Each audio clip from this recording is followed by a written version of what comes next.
52 साला पहलवान ने पहलवानी दिखाकर ऑर्थोपेडिक सर्जन्स को चित करने का दावा कर दिया। मलीर के इलाके सऊदाबाद में 19 साल से बाप के नक्शे कदम पर चलने वाला पहलवान फरीद दुकान पर लोगों का इलाज करता है। जड़ी बूटियों से तैयार लेप अंदरूनी चोट पर लगाया जाता है, जिससे लोग शिफायाब भी होते हैं। पहलवान कहते कि हमारे जो जद्दी पुश्ती जो आबा अजदाद थे वो पहलवान से ताल्लुक़ रखते थे, बिलोंग करते थे। तो वो पहलवानों में जो कुश्ती वगैरह के दौरान हाथ वगैरह जो उतर जाते, टूट जाते थे या कोई फ्रैक्चर होता तो वो खुद ही इस चीज़ को इलाज कर लिया करते थे। फिर वो हमारे वालिद ने और दादा ने इसको आम आवाम तक इसको पहुँचाया। हड्डी देखें खुद ही जुड़ती है, उसको बस फिक्स किया जाता है। बाकी जो अंदर टिश्यू वगैरह फट जाते हैं उनको हम लोग जोड़ने के लिए अपनी दवा इस्तेमाल करते हैं। अस्पतालों में डॉक्टर्स की भारी भरकम फीस से परेशान लोग इस पहलवान से इलाज कराने को ही तरजीह देते हैं।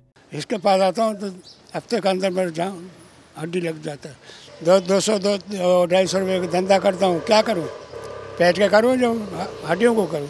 हाथ पैरों की मोच हड्डी वगैरह ये वो सब करते हैं और बहुत कम पैसों में करते हैं। इनसे बहुत फायदा पहुंचता है।